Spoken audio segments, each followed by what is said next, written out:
હા તમારી આંગળી કપાઈ ગઈ છે, તમને એનું વળતર આપ્યું? વળતર અવાજ ઉઠાયો. એનું વળતર આપ્યું તમને? હા એટલે મને પછી ગયો એટલે પછી મને શું કર્યું કે 10 જણા લઈને આવ્યો ભલે બસ આ કે યોગ્ય નહીં અન્યાય કહેવાય. બરાબર.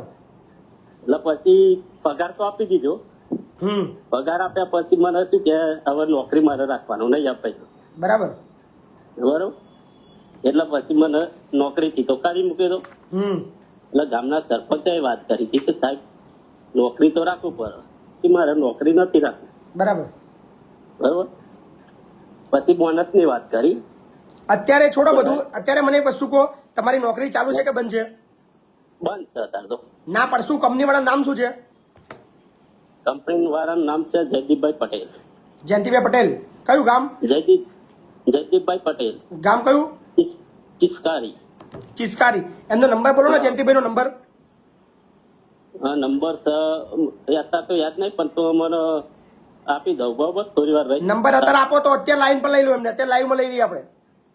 એવું છે? હા. નંબર તો મને યાદ નહીં પણ થોડી વાર રહીને કોલ કરું. તમને ડાયરેક્ટ કોન્ફરન્સ કરતા આવડે છે? તમને જોડતા આવડે છે? લાઈન પર જોડતા આવડશે? એટલા જ નહીં પાપતું. એટલે હા તો વાંધો નહીં, તમારો એક કામ કરું છું, તમારો નંબર હું લઈ લઉં છું. હા બરાબર. અને તમને સામેથી હું ફોન કરીશ, ચિંતા ના કરશો. હા ને?